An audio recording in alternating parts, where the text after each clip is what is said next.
the boyfriend I never wanted, but ended up admiring. When my daughter was 20, she brought home a guy I immediately disliked. Let's call him Nick. He was scruffy, unemployed, and devoted all his time to making his garage band successful. My daughter, on the other hand, was a driven, compassionate, young woman. She had a passion for helping others and spent her weekends volunteering with kids at a local shelter. She had her mother's radiant blue eyes, and every time I saw her smile, it felt like a part of my late wife was still here with us. So, naturally, when I met Nick, I thought, she deserves better. I didn't think he was a bad person. I just couldn't see what she saw in him. To me, he seemed like someone drifting through life with no real plan. I secretly hoped their relationship would fizzle out, but that didn't happen. About a year into their relationship, my daughter sat me down to tell me she was pregnant. The news hit me hard. My wife had passed away during childbirth, and the thought of my daughter going through something similar terrified me. I also knew she wasn't ready for this. But I also knew her. She wouldn't even consider not having the baby. One evening, not long after, Nick approached me, holding a cheap bottle of whiskey. He asked if we could talk.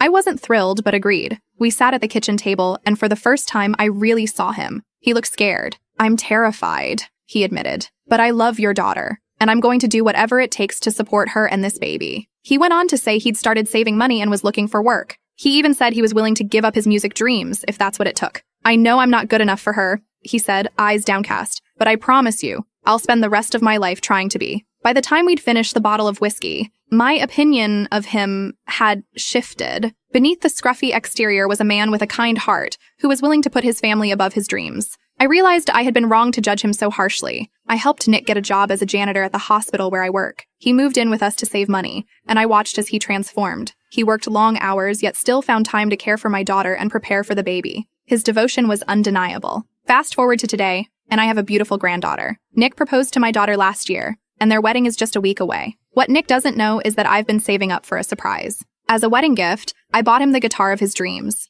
Every time I see him quietly put aside his love for music to support his family, it tugs at my heart. He's proven himself in ways I never expected, and I want him to know that his sacrifices haven't gone unnoticed. In the end, Nick taught me something important. Love isn't about perfection. It's about dedication, selflessness, and showing up for the people who matter most.